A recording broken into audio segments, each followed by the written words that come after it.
Ang atong tema karon mao ang kadasig sa pagbangon garbo sa matag tuburanon, no? Nining hagayon na akong pag-welcome sa tanan nga niya karon ug manghinaota nga ang atong sa atong mahal nga patron buligan ta kanunay mahimo ang atong tagsa-tagsa ka obligasyon o daghang tag mayong panlawas, daghang panggrasya nga mabot sa lungsod nga kapimuslan natong tuburanon.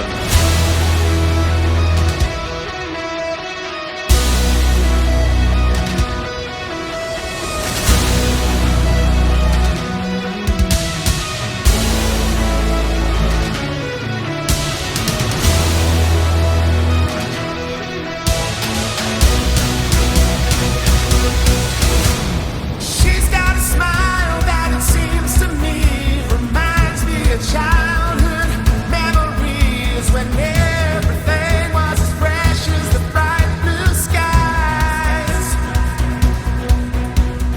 Now and then when I see her face, she takes me away to that special place. And if I stand too long, I'd probably break down and cry.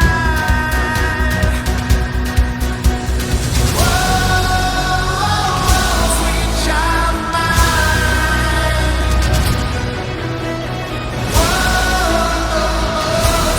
Love of mine.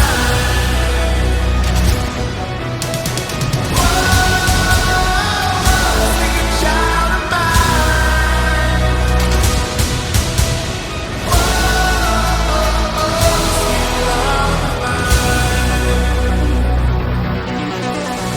I, as the Mayor of the Municipality of Tuburan, proudly declare the opening of the 169th Annual Fiesta Celebration in honor of our beloved patron Saint San Antonio de Padua open.